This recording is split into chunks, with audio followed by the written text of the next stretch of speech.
Hello friends, welcome back to my channel. मैं हूं आपकी फ्रेंड वर्षा। आज की इस वीडियो में हम बात करेंगे बीएड एंट्रेंस एग्जाम के प्रीवियस पेपर की, जो कि हमारा 2017 का जीके का पेपर है। तो इस वीडियो को आप लास्ट तक देखिएगा, जिससे कि आपको एक आइडिया लग जाएगा कि 2017 में जीके के कौन कौन से क्वेश्चंस पूछे गए थे, और इससे आपकी तैयारी भी अच्छी हो जाएगी। और वीडियो पसंद आए तो वीडियो को लाइक कीजिए, फ्रेंड्स या शेयर कीजिए, और किसी भी तरह की कोई भी क्वेरी हो तो प्लीज़ ज़रूर बताइएगा।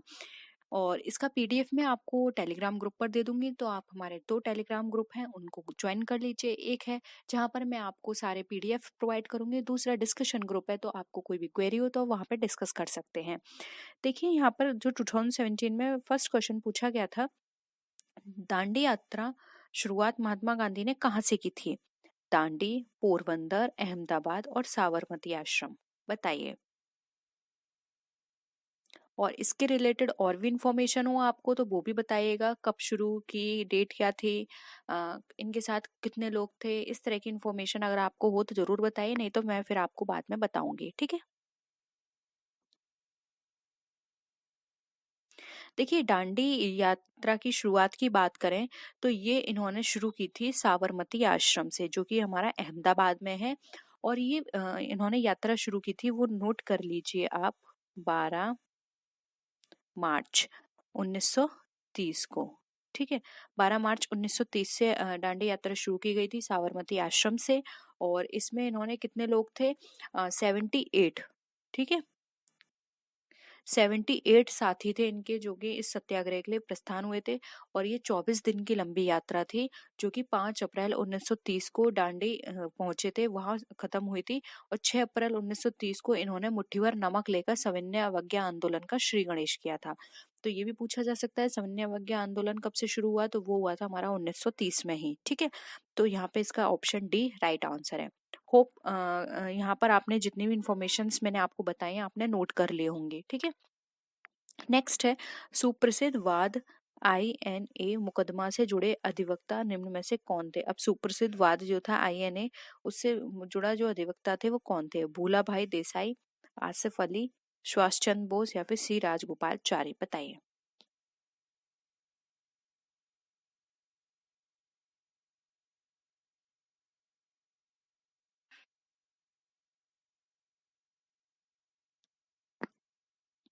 देखिए, यहाँ पर एनए मुकदमे की बात की गई है, तो ये थे भूलाभाई देसाई। और इनके साथ कौन कौन थे तो वो भी नोट कर लीजिए। इस मुकदमे की पैरवी की थी कैलाशनाथ काटजू, सर तेज बहादुर सप्रू, जवाहरलाल नेहरू और भूलाभाई देसाई, इन सब ने मिलके की थी।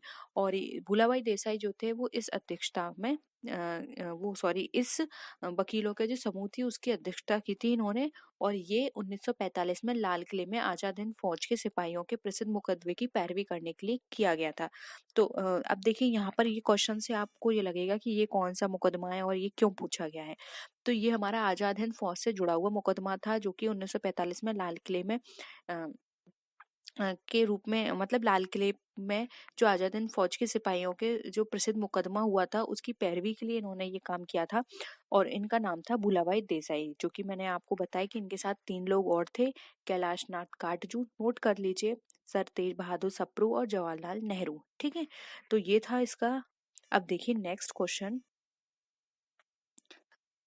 स्वतंत्रता की नवगृहित तिरंगा पहली बार किस कांग्रेस अधिवेशन में फहराया गया था? कलकत्ता अधिवेशन 1920, नागपुर सत्र का वार्षिक अधिवेशन 1920, लाहौर अधिवेशन 1929 और हरिपुरा कांग्रेस अधिवेशन 1938। बताइए, स्वतंत्रता की जो नवगृहित तिरंगा थी पहली बार किस कांग्रेस अधिवेशन में उसको फहराया गया था?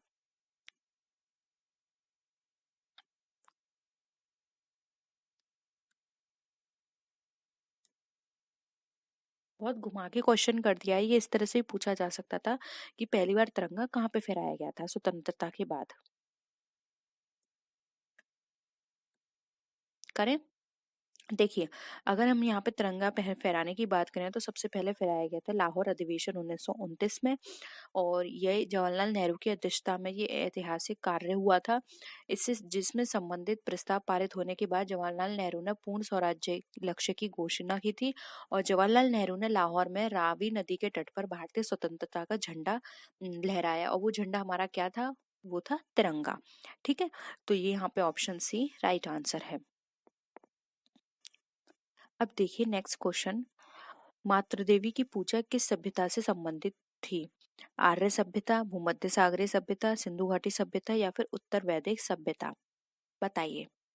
मातृ देवी से भी बहुत क्वेश्चन पूछे जाते हैं और बहुत जल्द अभी हम क्वेश्चंस डिस्कस कर लें, बीच बीच में हम इनसे रिलेटेड जो भी नोट्स हैं वो भी आपके साथ डिस्कस करेंगे। देखिए दोपहर को 12 बजे, ठीक है, हम इम्पोर्टेंट क्लासेस रख रहे हैं। उस इम्पोर्टेंट क्लासेस में हम अपने नोट्स भी डिस्कस करेंगे और इसके साथ ही साथ जो भी प्रीवियस पेपर है वो डिस्कस करेंगे।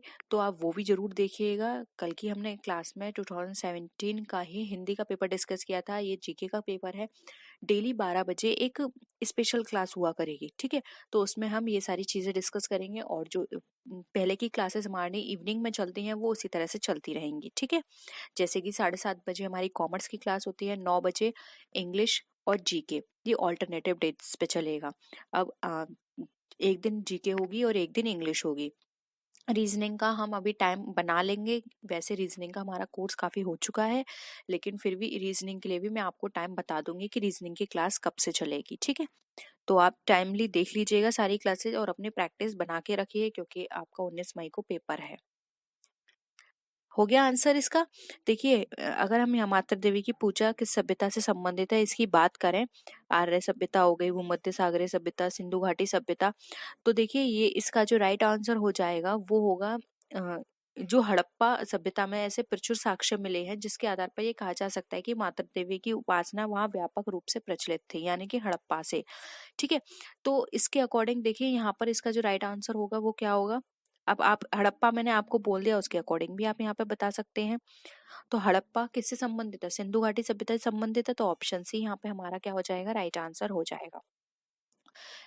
सिंधु घाटी सभ्यता में मृण मूर्तियों, मुद्राओं आदि पर आकृतियां, इनसे चित्र उभरे मिलते हैं जिसमें नारी उपासना के प्रचलन के साक्ष्य भी मिलते हैं, ठीक है। अब है किस बौद्ध संत के प्रभाव में अशोक ने बौद्ध धर्म को ग्रहण किया, यानी कि किसके प्रभाव में आकर अशोक ने बौद्ध धर्म को अपनाया था? विष्णुगुप्त, उपगुप्त, ब्रह्मगुप्त या फिर बृहद्रथ? बताइए।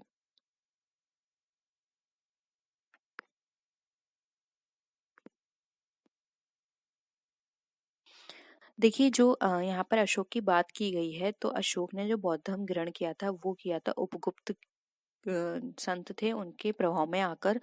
और अगर हम यहाँ पर बात करें तो सिंगली अनुश्रुतियों, दीपवंश एवं महावंश के अनुसार ये कहा गया है कि अशोक को उनके शासन के चौथे वर्ष में निग्रोध नामक भिक्षु ने बौद्ध धर्म में दीक्षित किया। तत्पश्चात मुगली लुप्तिस प्रभाव से वह पूर्ण रूप से बौद्ध बन गया, यानी कि अलग अलग बातें हैं, कहीं कुछ कहा गया है कहीं कुछ कहा गया है। लेकिन अगर हम ऑप्शंस के अकॉर्डिंग बात करें तो उपगुप्त है, और अगर ऑप्शंस में ये भी दिया जाता है कि निग्रोध, कौन सा, निग्रोध, ठीक है, अगर उपगुप्त की जगह निग्रोध दिया हो तो आप उस पर भी टिक कर सकते हैं, क्योंकि कहीं ये बात की गई है कि निग्रोध नामक भिक्षु के प्रभाव में आकर बौद्ध धर्म की दीक्षा ली, और कुछ लोगों का कहना है कि उपगुप्त नामक बौद्ध भिक्षु को इनका इसका श्रेय जाता है। तो आप देख लीजिएगा, ऑप्शन में निग्रोध है तो उसको टिक करिए और उपगुप्त है तो उसको टिक करिए, ठीक है। वैसे दोनों नहीं आएंगे एक साथ में। नेक्स्ट देखिए, देखिए मैं चाहूँ तो आपको डायरेक्ट आंसर भी बता सकती हूँ, लेकिन मैं बाकी सारी चीज़ें और इसलिए भी डिस्कस कर रही हूँ क्योंकि प्रीवियस पेपर करने का एक मेथड ये भी होता है कि जब भी आप प्रीवियस पेपर करें तो उसमें जो भी ऑप्शंस दिए हैं उनको भी अच्छे से डिस्कस कर लें, क्योंकि एग्जाम में जो इस बार ऑप्शंस हैं वो अगली बार क्वेश्चंस भी बन सकते हैं, यानी कि घुमा के दे देते हैं क्वेश्चंस को, ऑप्शंस बना देंगे ऑप्शंस को क्वेश्चंस, इसलिए मैं आपको डीपली बता रही हूँ। यूं मैं आपको बस डायरेक्ट आंसर नहीं बता सकती, ठीक है। तो अगर आपको टाइम लगता है, ज़्यादा वेस्ट हो रहा है, तो आप बाद में जब ये ऑफलाइन हो जाएगी तब देख लीजिएगा। नेक्स्ट है, राजस्थान के माउंट आबू में स्थित दिलवाड़ा का जैन मंदिर किस धर्म के अनुयायियों के द्वारा निर्मित किया गया था? बौद्धों द्वारा, जैनियों द्वारा, हिंदुओं द्वारा या फिर सिखों द्वारा? बताइए।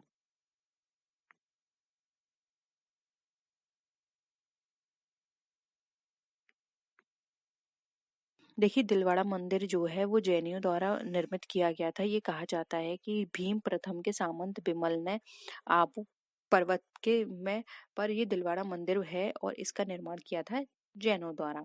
इसलिए इसे जैन मंदिर का निर्माण भी करवाया था। यहाँ पे आपको जैन मंदिर भी मिलेंगे। ठीक है। नेक्स्ट है, गीत गोविंद के लेखक कौन थे? जयदेव, कल्हण, कालिदास या फिर राजा राव? बहुत सिंपल है ये क्वेश्चन, बताइए क्या होगा आंसर। देखिए, गीत गोविंद जो है इसके लेखक थे जयदेव। इस पुस्तक में इन्होंने कृष्ण की गोपियों संग लीला की वर्णना की है, किस तरह से उन्होंने गोपियों के संग लीला की थी, और इन गोपियों में सबसे ज्यादा राधा के बारे में वर्णन मिलता है। ठीक है। नेक्स्ट देखिए, दिल्ली का वह कौन सुल्तान था जिसने खलीफा से किसी भी प्रकार की पदवी ग्रहण नहीं की थी? बलबन, कुतुबुद्दीन ऐबक, अलाउद्दीन खिलजी या फिर इल्तुतमिश? बताइए।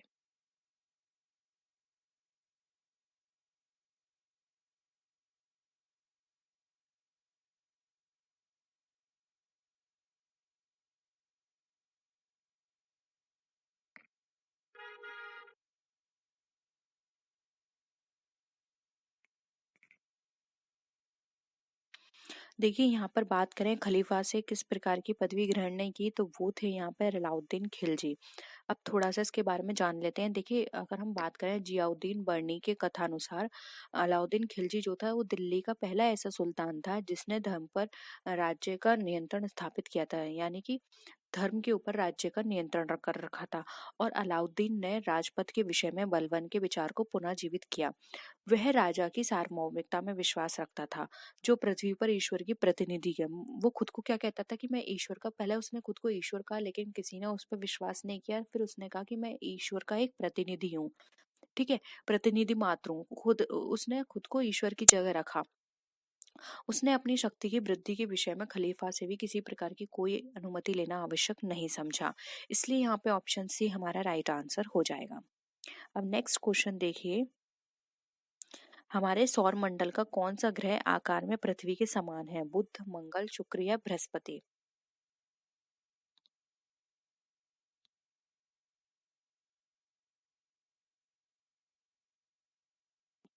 देखिए, यहाँ पर बात करें तो शुक्र इसका राइट आंसर हो जाएगा। शुक्र सबसे निकटतम ग्रह है पृथ्वी के, और इसे पृथ्वी का भगिनी ग्रह भी कहा जाता है। और अगर इसके घनत्व, आकार और व्यास की बात करें तो ये पृथ्वी के समान ही है। इसे सांझ का तारा भी कहा जाता है, इसे भोर का तारा भी कहा जाता है। यह चमकीला और सबसे गर्म ग्रह है। गर्म ग्रह क्यों है? क्योंकि यहाँ पर ये सूर्य के पास भी है, और इसका कोई उपग्रह भी नहीं है। तो ये कुछ चीजें याद कर लीजिए। भोर का तारा एग्जाम में बहुत पूछा जाता है, सांझ का तारा पूछा जाता है। तो ये सारे कौन है? शुक्र ग्रह हैं। ठीक है। फिर है, निम्न में से किस ग्रह के अपने उपग्रह नहीं है? मंगल, नेपच्यून, बुध या प्लूटो? किसका अपना उपग्रह नहीं है? बताइए।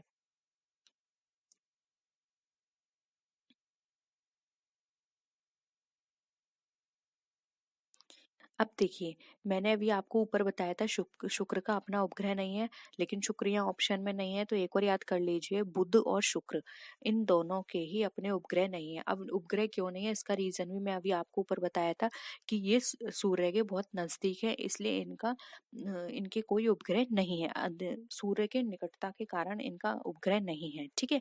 और शुक्र को ज्यादा चमकीला भी क्यों कहा जाता है, गर्म ग्रह क्यों कहा जाता है? क्योंकि ये सूर्य के निकट है। नेक्स्ट है, वायुमंडलीय दशा के अध्ययन को क्या कहा जाता है? एस्ट्रोलॉजी, मेट्रोलॉजी, सिस्मोलॉजी या फिर एस्ट्रोनॉमी? बताइए।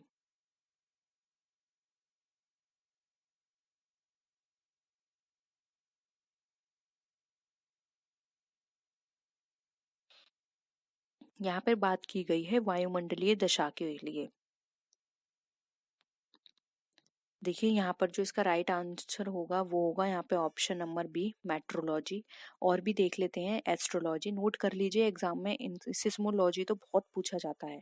हो सकता है कि नीचे भी पूछा हो, सॉरी, नीचे नहीं पूछा हो, मुझे अभी थोड़ा कंफ्यूजन था। हाँ, सिस्मोलॉजी जो है वो आपका 2020 में आया था। ठीक है। तो ऑप्शंस भी पूछ ले जाते हैं, तो कोई भी ऑप्शन स्किप मत करिए, एस्ट्रोलॉजी लिख लीजिए। एस्ट्रोलॉजी जो होती है वो ब्रह्मांड में जितनी भी वस्तु हैं उनकी गतिविधियों का अध्ययन करने के लिए होती है एस्ट्रोलॉजी। मेट्रोलॉजी हो गई, वो वायुमंडलीय दशा के अध्ययन की, सिस्मोलॉजी हो गई हमारी भूकंप और उनके तरंगों का अध्ययन करना, और एस्ट्रोनॉमी की बात करें तो एस्ट्रोनॉमी ब्रह्मांडीय वस्तुओं की गति का मानव के साथ संबंध। यानी कि एस्ट्रोनॉमी के अंदर हम क्या करते हैं, आपने देखा होगा एस्ट्रोनॉट जाते हैं, वो ये देखते हैं कि वहाँ पे जीवन है या नहीं, इंसान किस तरह सांस ले सकता है, मतलब मानव के साथ किस तरह संबंध है, ये देखा जाता है एस्ट्रोनॉमी के अंदर। ठीक है, अब नेक्स्ट देखिए, विश्व की सबसे बड़ी नदी माजुली किस राज्य में अवस्थित है? अरुणाचल प्रदेश, आसाम, त्रिपुरा या फिर मिजोरम, बताइए।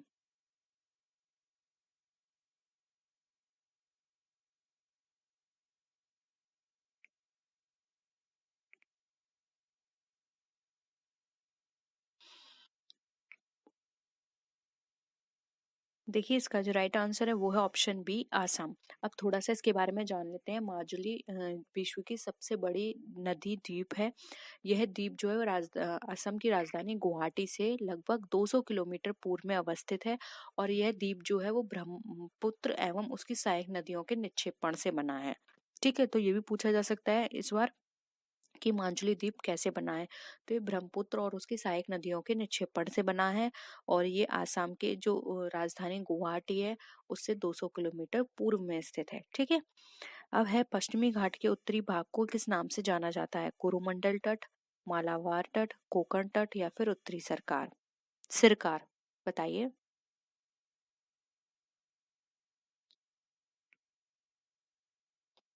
देखिए इसका जो राइट आंसर है वो है ऑप्शन सी, कोकण तट। पश्चिमी घाट का जो उत्तरी भाग है वो हमारा कोकण कहलाता है। पश्चिमी तट में अवस्थित जितने भी मैदान हैं गुजरात से प्रारंभ होकर केरल तक जो जाते हैं, यह 1600 किलोमीटर लंबे होते हैं। और इनकी इसमें कौन कौन से राज्य के आते हैं? महाराष्ट्र, गोवा और कर्नाटक इसमें आते हैं। ठीक है, कितना है? 1600 किलोमीटर का है। ठीक है, तो यहाँ पे ऑप्शन सी जो है कोकण हमारा राइट आंसर हो जाएगा। नेक्स्ट है, किस प्रजाति के वृक्ष नीलगिरी में सामान्य रूप से मिलते हैं? साल, पीर, यूकेलिप्टस और टीक, बताइए।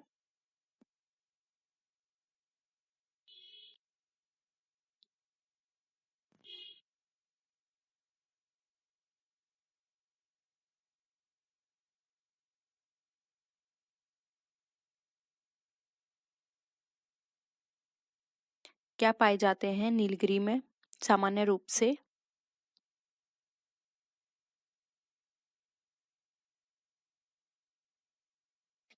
जल्दी आंसर करिए।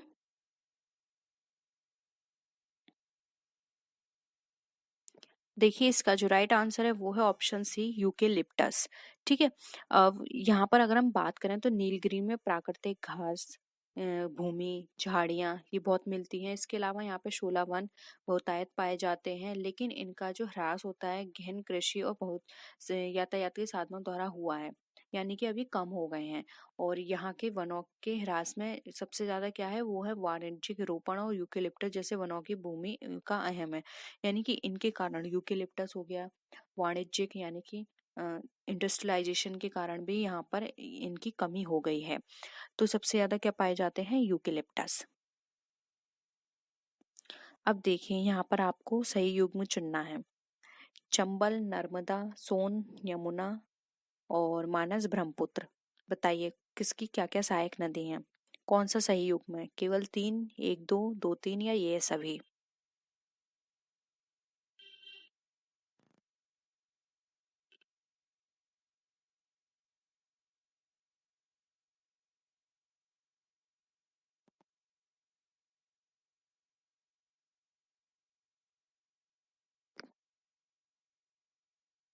बताइए क्या होगा राइट आंसर। देखिए इसमें जो सही युग्म है वो है केवल तीसरा, जो कि है मानस और ब्रह्मपुत्र। ब्रह्मपुत्र की सहायक नदी है मानस। अब देख लीजिए एक बार यहाँ पर आप नोट कर लीजिए गंगा की सहायक नदी कौन कौन सी हैं। तो देखिए गंगा की सहायक नदी आप नोट करिए, गोमती, सोन, घाघरा, कोसी और महानदी, ये गंगा की सहायक नदी हैं। अब बात करें यहाँ पे यमुना की, तो यमुना की सहायक नदी है चंबल, केन और वेतवा। ब्रह्मपुत्र की बात करें तो ब्रह्मपुत्र की है मानस, लोहित, दिवांग, दिहांग आदि। ठीक है, ठीक है ना। तो यहाँ पे ऑप्शन थ्री जो है वो हमारा राइट आंसर हो जाएगा। अब आपको ये बताना है, यहाँ पर जो चंबल है वो सहायक नदी किसकी है, यानी कि इसकी मुख्य नदी क्या है और सोन की मुख्य नदी क्या है। ठीक है। क्वेश्चन है यहाँ पर हमारा, निम्नलिखित में से कौन सा भारत की निम्न कृषि उत्पादकता के लिए उत्तरदायी नहीं है? सहकारी कृषि, आवश्यक आधानों की उपलब्धता, भूमि के उपभाग और उसकी अधिकारिता, या फिर कमजोर वित्त व्यवस्था और विपणन। बताइए।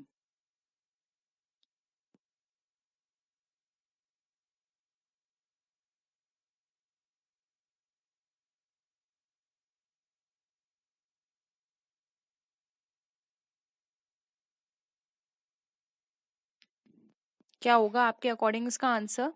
जल्दी कमेंट करिए।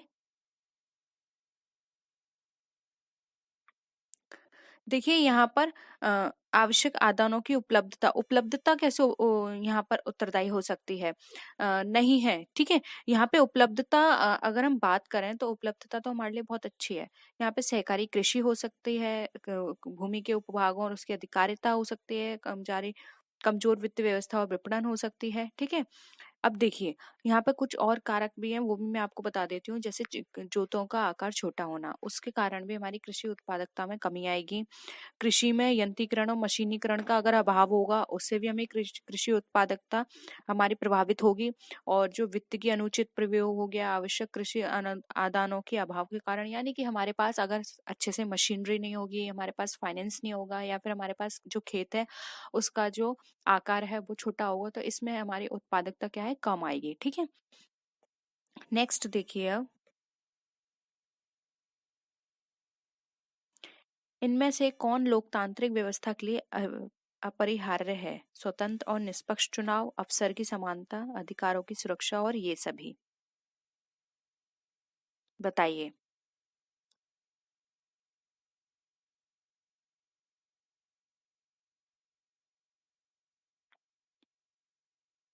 देखिए यहाँ पर लोकतांत्रिक व्यवस्था के अपरिहार्य की बात करें तो स्वतंत्र और निष्पक्ष चुनाव, अवसर की समानता और अधिकारों की सुरक्षा, ये सभी ही करेक्ट है। यहाँ पर लोकतंत्र के 5 गुण धर्म होते हैं मुख्यतः, अगर आप चाहते हैं तो नोट कर लीजिए। देखिए, पहला है निर्वाचित प्रतिनिधि, दूसरा है प्रतिनिधियों के निर्वाचन के लिए निष्पक्ष चुनाव, तीसरा है नागरिक अधिकार, चौथा है विधि का शासन और पांचवा है स्वतंत्र न्यायपालिका। ये 5 हमारे गुण धर्म है लोकतंत्र के, जिसके बेस पर हमारा पूरा लोकतांत्रिक व्यवस्था हमारी टिकी हुई है। ठीक है। अब देखिए, संविधान किस तिथि को पूर्णतः बनकर तैयार हुआ था, आपको ये बताना है। 26 जनवरी 1950, 26 दिसंबर 1949, 26 जनवरी 1949, या फिर 30 नवंबर 1950।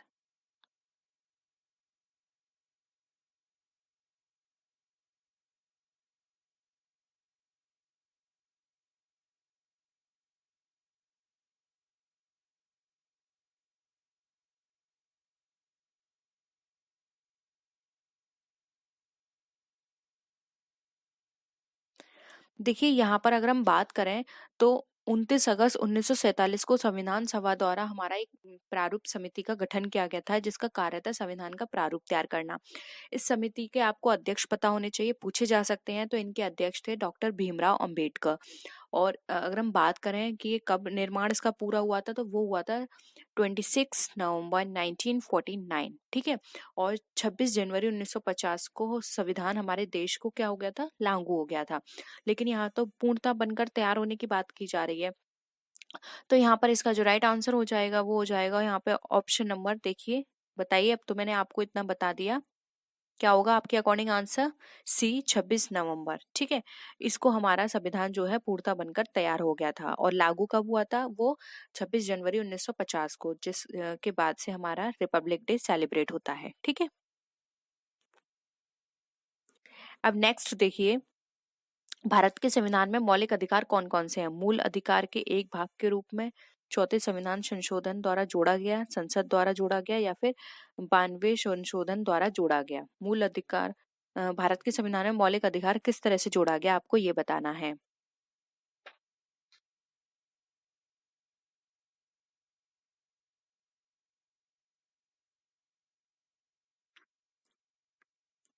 देखिए यहाँ पर राइट आंसर हो जाएगा ए, अधिकार से रिलेटेड बहुत ही इम्पोर्टेंट है ये आपके लिए टॉपिक, क्योंकि अधिकार से रिलेटेड और जो आपके दायित्व हैं इनसे रिलेटेड एग्जाम में बहुत पूछा जाता है, तो आपको पता होने चाहिए आपके ह्यूमन राइट्स, आपकी ह्यूमन ड्यूटीज, ये सब आप फंडामेंटल ड्यूटीज भी बोलते हैं इनको, फंडामेंटल राइट भी बोलते हैं, बहुत पूछे जाते हैं।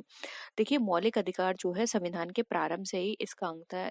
ऐसा इसलिए क्योंकि नागरिकों के लिए ये मूलभूत अधिकार था जिसके द्वारा इनके जो व्यक्तित्व का विकास होता था और इनकी गरिमा की जो अक्षुण्ण होता था वो उसको रखा जा सके, यानी कि एक तरह से इनको बिल्कुल स्वतंत्रता पूर्वक इनको जीने का अधिकार मिले, इनको पढ़ने का अधिकार मिले, इनका शोषण ना हो, इसलिए ये सब चीजें इनको प्रोवाइड की गई थी। ठीक है। अब नेक्स्ट है, भारतीय संविधान के किस अनुच्छेद द्वारा ये शर्त लगाई गई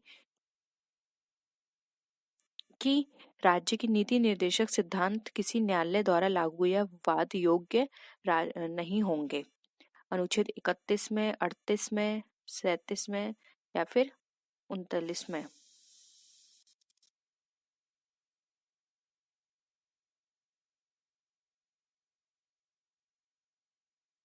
बताइए। देखिए, अनुच्छेद 37 के अंदर ये उल्लिखित किया गया था कि जो भी हमारे नीति निर्देशक सिद्धांत हैं उनके संदर्भ में क्रियान्वयन प्रक्रिया को बताता है, यानी कि नीति निर्देशक सिद्धांत के बारे में हमें जो ये सारी चीजें बताई जाती हैं वो किस अनुच्छेद के अंदर बताई जाती हैं, वो बताई जाती है अनुच्छेद 37 के अंदर। ठीक है, तो यहाँ पे ऑप्शन सी हमारा राइट आंसर हो जाएगा। नेक्स्ट क्वेश्चन देखिए, भारत के संविधान के अंतर्गत नीति निर्देशक सिद्धांतों का मुख्य उद्देश्य क्या था?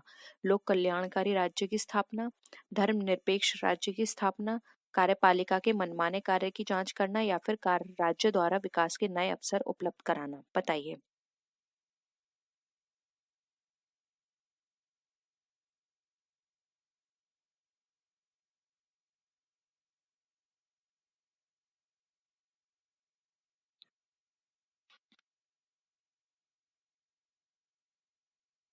देखिए, नीति निर्देशक सिद्धांतों की बात करें तो इसका जो मुख्य उद्देश्य था वो था लोक कल्याणकारी राज्य की स्थापना कराना, इसलिए यहाँ पे ऑप्शन ए हमारा राइट आंसर है।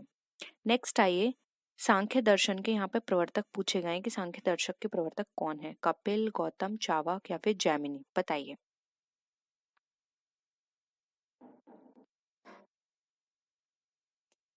देखिए, राइट आंसर है इसका कपिल, ए।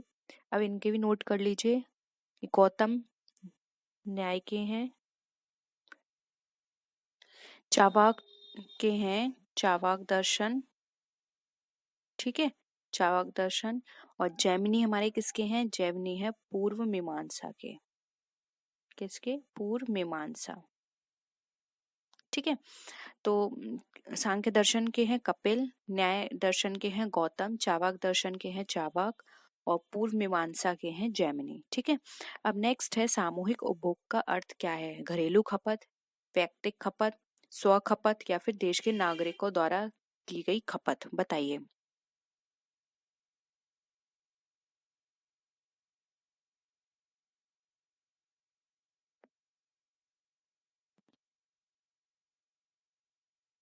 क्या होगा आपके अकॉर्डिंग इसका आंसर? देखिए, सामूहिक उपभोग का हम अर्थ यहाँ पर ज्ञात करें तो वो हो जाएगा हमारा घरेलू खपत से। सामूहिक खपत का मतलब होता है जो किसी समूह द्वारा की जाती है, व्यक्तिगत किसी व्यक्ति परिवार में एक समूह है उसमें निवास करते हैं लोग और उसके परिवार के जो भी सदस्य हैं उनकी निर्भरता व्यक्ति के ऊपर होती है।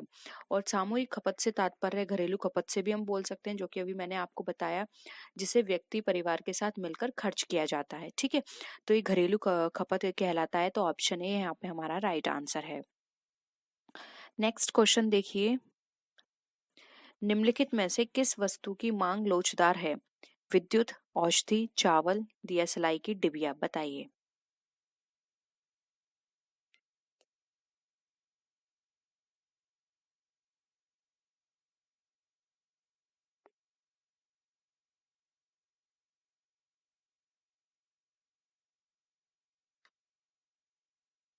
क्या होगा इसका राइट आंसर? देखिए, लोचदार की बात करें तो वो हो जाएगी हमारी चावल, क्योंकि चावल हम कम मात्रा में भी खरीद सकते हैं, महंगा होगा, और अगर सस्ता होगा तो ज्यादा मात्रा में भी खरीद सकते हैं। लेकिन विद्युत, औषधि और दियासलाई एक ऐसी चीज है जिसको अगर हाई प्राइस भी होगा तब भी हम उसको ज़्यादा नहीं खरीदेंगे, और अगर लो प्राइस होगा तब भी हम उसको कम नहीं खरीदेंगे। वो जितना यूज़ होती है उतना ही हम यूज़ करेंगे। ठीक है? तो यहाँ पर मांग लोचदार किसकी है? चावल की है, जबकि विद्युत, औषधि और दिया सलाई की डिबिया ये बेलोचदार हैं, क्योंकि इनके प्राइस में कितना भी फ्लक्चुएशन आए, जितना हम यूज़ करते हैं उतना ही हम यूज़ करेंगे। लेकिन यहाँ हम कम या ज़्यादा नहीं कर सकते। जबकि हम चावल की बात करें तो चावल यहाँ पर हम इसको कम या ज़्यादा कर सकते हैं। अगर बहुत महँगा हो गया तो हम ये भी हो सकता है कि हम इसको यूज़ ही करना बंद कर दें। देखिए यहाँ पर आपको कन्फ्यूज़न होगा विद्युत में और चावल में। विद्युत भी ऐसा होता है जब महँगी होती है तो हम उसको कम यूज़ करते हैं। लेकिन यहाँ पे कम यूज़ की बात नहीं है, यहाँ एकदम इसकी बात है कि हम उसको बिल्कुल ही यूज़ करना बंद कर दें। देखिए महँगी होती है अगर बिजली, तब भी हम क्या करते हैं, यूज़ करते हैं। कम यूज़ करते हैं लेकिन यूज़ करना बंद नहीं करते। लेकिन चावल हम यूज़ करना बंद कर सकते हैं। और अगर सस्ती होती है तब भी हम जो बिजली है या विद्युत है वो ज़्यादा यूज़ नहीं कर सकते। जितनी यूज़ होती है उतनी ही यूज़ करेंगे, लेकिन चावल हम ज़्यादा यूज़ कर सकते हैं। ठीक है? इसलिए यहाँ पर चावल इसका राइट आंसर हो जाएगा। नेक्स्ट है, नकदी रिजर्व अनुपात और खुली बाजार क्रिया निम्नलिखित में से किसके उपकरण हैं? राजकोषीय नीति, मौद्रिक नीति, बजटीय नीति या फिर व्यापार नीति? बताइए।